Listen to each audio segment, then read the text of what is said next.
Assalamualaikum warahmatullahi wabarakatuh. Perkenalkan kami dari kelompok 9. Kali ini ingin menjelaskan mengenai five different qualitative studies. Perkenalkan, saya Bagas Herdawan dengan NPM 248. Lalu dari rekan saya Muhammad Adrian Hamada dengan NPM 138. Lalu dan yang terakhir ada Muhammad Irfani dengan NPM 267. Di sini yang pertama itu ada mengenai naratif studi atau naratif research atau penelitian naratif, di mana penelitian naratif ini dilakukan, contoh studi kasusnya itu dilakukan oleh Chan pada tahun 2010 mengenai seorang siswi imigran Tionghoa bernama Ai Mei Zhang yang bersekolah di Bay Street School, Toronto, Kanada, di mana memiliki tujuan utama dari penelitiannya yaitu untuk memahami bagaimana identitas etnis Aimee dibentuk oleh harapan dari berbagai lingkungan, sekolah, guru, dan teman sebaya serta keluarganya. Karena bersekolah di luar negeri atau di Amerika biasanya ada sebuah rasisme di mana minat dari penulis untuk mengangkat kisah meneliti Aimee ini yaitu untuk mengeksplorasi cerita-cerita yang saling bertentangan yang muncul selama pengumpulan data ini dari analisis tematik data. Penulis juga menyajikan beberapa cerita yang saling bertentangan, ketegangan dalam persahabatan karena sang aktor yaitu Mei menyembunyikan bahasa ibunya di sekolah karena dianggap sebagai hambatan terhadap bahasa Inggris, atau mungkin tekanan untuk menggunakan bahasa Mandarin atau bahasa asalnya di sekolah ataupun di daerah rumahnya. Setelah naratif studi dari kisah Aimee ini dianalisis, eh, maka memunculkan beberapa gagasan-gagasan yang ditemukan dari penelitian dari Aimee ini, di mana ada yang pertama yaitu peneliti mengumpulkan cerita dari satu individu, yaitu seorang mahasiswa imigran Tiongkok, Aimee Zhang, di mana pada pengumpulan cerita ini peneliti hanya berfokus kepada Aimee Zhang saja karena studi naratif itu sangat dibutuhkan untuk melakukan pemfokusan terhadap karakter yang nantinya atau suatu alasan yang nantinya akan digunakan untuk diteliti. Hal yang kedua yaitu peneliti membuat eksplisit sifat kolaboratif dari bagaimana cerita dikumpulkan dan hubungan yang dibangun dari waktu ke waktu antara peneliti dan peserta dalam penelitian. Lalu yang ketiga yaitu peneliti memilih untuk fokus pada pengalaman pada satu individu, yaitu Aimee Zhang ini, dan lebih khusus lagi pada identitas budaya siswa dan bagaimana orang tua, teman sebaya, dan guru membantu membentuk identitas dari Aimee Zhang ini, dikarenakan Aimee Zhang ini merupakan seorang imigran dari Cina, maka Aimee Zhang perlu melakukan adaptasi yang berlebih mungkin sehingga peneliti menganggap ide ini sangat menarik untuk diteliti. Lalu yang keempat yaitu peneliti membangun basis bukti informasi untuk mengeksplorasi identitas budaya melalui berbagai bentuk seperti mengobservasi pribadi, wawancara, catatan lapangan, dan kehadiran di berbagai acara, di mana peneliti beberapa kali melakukan wawancara dan observasi terhadap Aimee Zhang ini, dan juga mungkin melakukan peneliti hadir dalam berbagai acara yang telah dilaksanakan oleh Aimee Zhang ini. Kalau selanjutnya yang kelima yaitu peneliti telah mengumpulkan data dari waktu ke waktu dari musim gugur pada tahun 2001 hingga pada tahun 2003 di bulan Juni.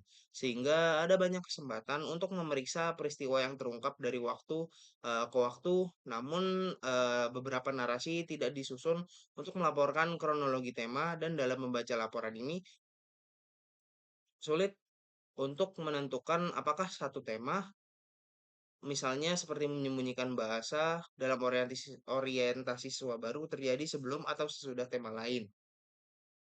Lalu yang keenam yaitu peneliti menggunakan analisis tematik dari Risman pada tahun 2008 untuk melaporkan apa yang terjadi pada siswa ini, orang tuanya, dan sekolahnya di mana Lalu yang ketujuh yaitu peneliti menyoroti ketegangan spesifik yang muncul di setiap tema atau setiap ketegangan, di mana misalnya ketegangan antara penggunaan bahasa Mandarin dan Fujian di rumah. Namun narasi keseluruhan tidak menyampaikan titik balik atau pencerahan tertentu dalam alur cerita, di mana penggunaan mungkin peneliti ingin meneliti penggunaan bahasa Mandarin ini di rumah dan juga di sekolah dikarenakan mungkin ada beberapa siswa yang mungkin akan senang jika Aimee ini menggunakan bahasa Mandarinnya di sekolahnya dan juga mungkin ada beberapa yang tidak suka dan mungkin akan membenci Aimee Zhang jika menggunakan bahasa Mandarin. Dikarenakan bahasa Mandarin sendiri merupakan bahasa minoritas yang berada di Florida pada waktu itu, pada tahun 2001. Lalu yang terakhir yaitu peneliti membahas tempat atau konteks sekolah Bay Street tempat sebagian besar insiden terjadi yang dilaporkan dalam narasi, di mana peneliti eh, mu- selalu sering membahas tempatnya itu di sekolah Bay Street saja, tidak mencampurkan seperti urusan pribadi dari Aimee Zhang ini. Mungkin jika Aimee Zhang ini sedang jalan-jalan dan lain-lain itu tidak dimasukkan oleh peneliti ke dalam artikel yang telah dibuat peneliti untuk menganalisis naratif studinya.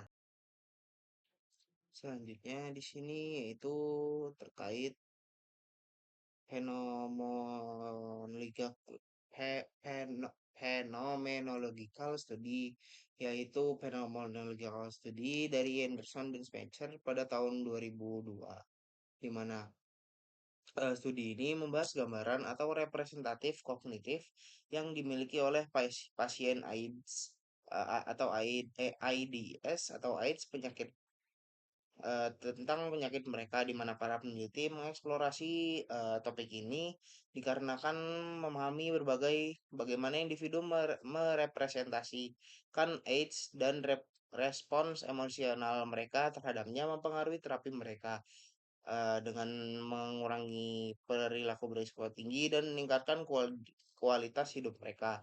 Dengan demikian, tujuan studi ini yaitu untuk mengeksplorasi pengalaman pasien dan representasi kognitif AIDS dalam konteks fenomenologi. Selanjutnya di sini mengenai analisis studi yang tadi telah saya jelaskan yaitu studi Anderson dan Spencer tahun 2002 yang membahas terkait penyakit AIDS kepada pasien yang telah diserang penyakit tersebut, di mana analisis data wawancara mereka eh, dengan mendapatkan yaitu membaca transkrip tertulis untuk mendapatkan pemahaman menyeluruh, lalu mengidentifikasi frasa atau kalimat penting yang berkaitan langsung dengan pengalaman tersebut, lalu merumuskan makna dan mengelompokkannya ke dalam tema-tema yang umum untuk semua transkrip partisipan.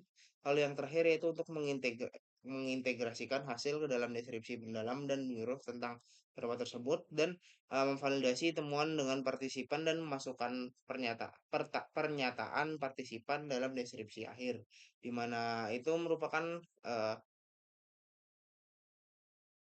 phenomenological study pada kasus pada studi kasus Anderson dan Spencer tahun 2002, di mana analisis ini menghasilkan 11 tema utama, di mana lalu penelitian ini juga diakhiri dengan diskusi di mana para penulis menjelaskan esensi yaitu deskripsi lengkap dari pengalaman pasien, strategi coping yang digunakan pasien untuk mengatur suasana hati dan penyakit. Lalu akhirnya para penulis membandingkan 11 tema mereka atau 11 judul mereka dengan hasil yang dilaporkan oleh penulis lain.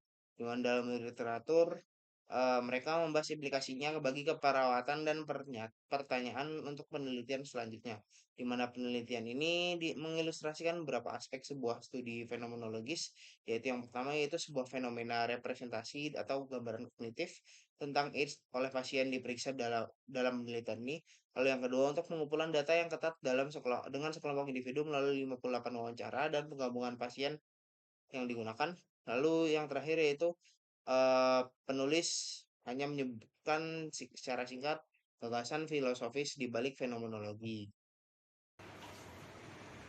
Oke, di sini saya akan menjelaskan mengenai grounded theory study. Nah, Tujuan dari grounded theory studi ini yaitu mengembangkan teori tentang proses perilaku di kasus ini, yaitu perempuan Afrika Amerika dalam mengintegrasikan aktivitas fisik ke gaya hidup. Nah, untuk partisipannya ada 15 perempuan, usianya itu 25 sampai dengan 45 tahun, berpendidikan, aktif fisik, dan direktur dari asosiasi sororitas. Nah, metode dalam penganalisisannya yaitu yang pertama pendekatan grounded theory Strauss dan Corbin 1998, kemudian wawancara mendalam dan 2 FGD, dan analisis coding pengembangan kategori dan perbandingan konstan. Nah, hasilnya nanti ada 3 fase proses perilaku. Yang pertama itu ada initiation, yaitu mulai beraktivitas fisik. Yang kedua itu transition, menyesuaikan dan mengatasi hambatan. Dan yang ketiga itu integration, itu menjadikan aktivitas fisik menjadi gaya hidup. Nah, kesimpulan dari grounded theory ini yaitu teori baru tentang perilaku aktivitas fisik perempuan Afrika Amerika dan memberikan dasar untuk program promosi kesehatan berbasis budaya. Kemudian yaitu an ethnographic study. Nah, tujuan dari penelitian ini yaitu menjelaskan nilai-nilai inti gerakan straight edge di dalam kasus ini. Nah, subkulturnya yaitu punk yang menolak alkohol, narkoba, dan seks bebas serta mengusung gaya hidup bersih atau clean living. Nah, partisipannya yaitu remaja pria kulit putih kelas menengah, usianya antara 15 sampai 25 tahun dari komunitas punk di AS. Nah, metode yang dipakai yaitu peneliti ini terlibat selama 14 tahun dalam komunitas SGI atau Gerakan Straight Edge dan menghadiri 25 konser, mewawancarai 28 anggota dan mengumpulkan dokumen seperti lirik lagu, media, dan majalah. Nah, temuan utama dari penelitian ini yaitu ada hidup bersih dan positif. Yang kedua, seks hanya untuk hubungan penuh kasih. Dan ketiga yaitu pengembangan diri tanpa racun, narkoba, ataupun alkohol. Keempat, menyebarkan pesan hidup bersih. Dan yang terakhir, terlibat dalam isu sosial. Ada isu sosial tentang lingkungan dan juga hak hewan. Nah, makna dari semua ini yaitu perlawanan budaya menjadi 3 level, yaitu yang pertama level makro, menentang budaya komersial. Yang kedua meso, melawan subkultur punk. Dan yang ketiga mikro, melawan kebiasaan pribadi atau keluarga. Nah, resistensi ini bersifat personal dan sosial serta transformasional. Kesimpulan dari gerakan SGE menunjukkan bagaimana kelompok berbagi budaya membangun identitas dan perlawanan yang kompleks melalui gaya hidup dan nilai bersama. Baik, selanjutnya adalah perbedaan antara pendekatan atau difference among the approach. Perspektif yang berguna untuk memulai proses pembedaan di antara kelima pendekatan ini adalah yang telah dijelaskan oleh rekan saya dengan nilai tujuan atau fokus utama masing-masing pendekatan. Seperti ditunjukkan pada gambar tersebut, fokus sebuah narasi adalah pada kehidupan seorang individu, sedangkan fokus fenomenologi adalah pada sebuah konsep atau fenomena dan esensi dari pengalaman hidup seseorang terkait fenomena tersebut. Dalam ground theory, tujuannya adalah mengembangkan teori, sedangkan dalam etnografi tujuannya adalah mendeskripsikan kelompok yang memiliki budaya yang sama. Dalam studi kasus, sebuah kasus spesifik diteliti, seringkali dengan tujuan mengkaji suatu isu dengan kasus tersebut menggambarkan kompleksitas isu tersebut. Nah, dengan menelaah kelima studi ini, fokus pendekatan tersebut menjadi lebih jelas.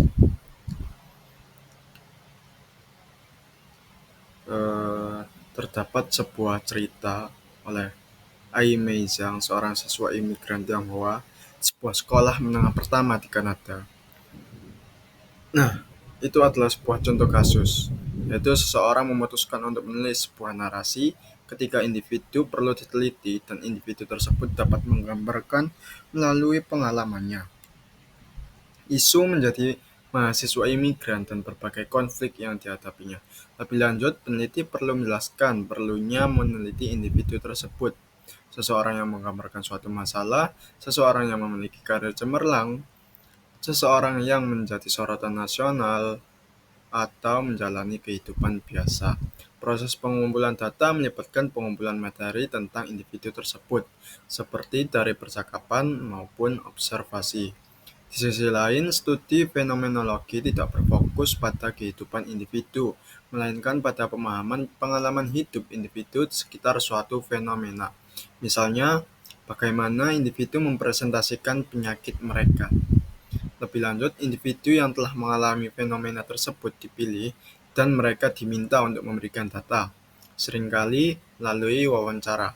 Peneliti mengambil data ini dan melalui beberapa langkah reduksi data akhirnya mengembangkan deskripsi pengalaman tentang fenomena yang dialami bersama oleh semua individu, yaitu esensi dari pengalaman tersebut. Sementara proyek fenomenologi berfokus pada makna pengalaman manusia terhadap suatu fenomena. Para peneliti dalam teori dasar memiliki tujuan yang berbeda, itu menghasilkan teori substantif, seperti teori tentang bagaimana perempuan Afrika Amerika mengintegrasikan aktivitas fisik ke dalam gaya hidup mereka. Dengan demikian, para ahli teori dasar melakukan penelitian untuk mengembangkan teori.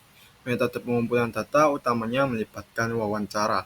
Selain itu, para peneliti menggunakan prosedur sistematis untuk menganalisis dan mengembangkan teori ini. Prosedur-prosedur seperti menghasilkan kategori data, menghubungkan kategori-kategori tersebut dalam model teoritis, dan menentukan konteks serta kondisi di mana teori tersebut beroperasi. Nada keseluruhan dari studi teori dasar adalah ketelitian dan kredibilitas ilmiah. Desain etnografi dipilih ketika seseorang ingin mempelajari perilaku kelompok yang berbagi budaya, seperti dalam etnografi, peneliti mempelajari suatu kelompok utuh yang berbagi budaya dan telah berinteraksi cukup lama sehingga memiliki pola bahasa dan perilaku yang sama atau teratur. Deskripsi rinci tentang kelompok berbagi budaya tersebut sangat penting di awal dan kemudian penulis dapat beralih ke identifikasi pola kelompok tersebut di sekitar beberapa konsep budaya seperti akulturasi, politik, ekonomi, dan sebagainya. Etnografi diakhiri dengan pernyataan ringkasan tentang bagaimana kelompok tersebut berfungsi dan bekerja dalam kehidupan sehari-hari. Dengan cara ini, pembaca memahami suatu kelompok yang mungkin asing. Akhirnya, studi kasus dipilih untuk mengkaji kasus dengan batasan yang jelas, seperti kampus dalam studi kami. Dalam studi kasus jenis ini, peneliti mengeksplorasi suatu isu atau masalah dan pemahaman yang mendalam muncul dari pemeriksaan satu atau beberapa kasus. Penting juga bagi peneliti untuk memiliki materi kontekstual dan tersedia untuk menggambarkan latar kasus tersebut. Selain itu, peneliti perlu memiliki beragam informasi tentang kasus tersebut untuk memberikan gambaran yang mendalam.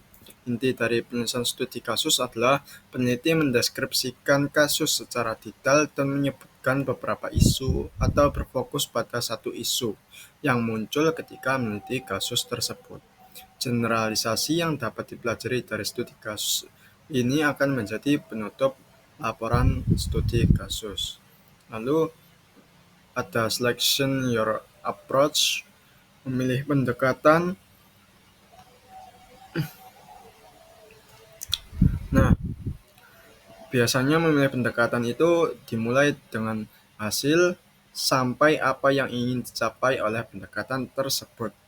Misalnya, studi tentang seorang individu, pemeriksaan makna pengalaman terhadap suatu fenomena, pembentukan teori, deskripsi, dan interpretasi kelompok yang memiliki budaya yang sama, studi mendalam tentang satu kasus. Selain itu, faktor-faktor lain juga perlu dipertimbangkan, seperti pertanyaan audiens, yaitu pendekatan apa yang sering digunakan oleh gatekeeper di bidang Anda, misalnya anggota komite, penasihat, dewan direksi jurnal.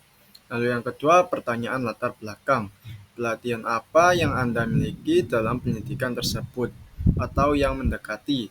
Yang ketiga, pertanyaan literatur ilmiah. Apa yang dibutuhkan sebagai kontribusi terhadap literatur ilmiah di bidang Anda? Misalnya studi tentang seorang individu, eksplorasi, makna sebuah konsep, sebuah teori, potret kelompok yang berbagi budaya, studi kasus yang mendalam. Yang keempat, pertanyaan pendekatan personal, yakni apakah Anda lebih nyaman dengan pendekatan penelitian yang lebih terstruktur atau pendekatan penceritaan, misalnya penelitian naratif atau etnografi, atau apakah Anda lebih nyaman dengan pendekatan penelitian yang lebih tegas dan terdefinisi dengan baik atau pendekatan yang fleksibel, misalnya ground theory atau studi kasus atau fenomenologi. Sekian presentasi dari kelompok kami. Mohon maaf bila ada salah kata atau kekurangan dan kurangnya pengetahuan kami. Terima kasih.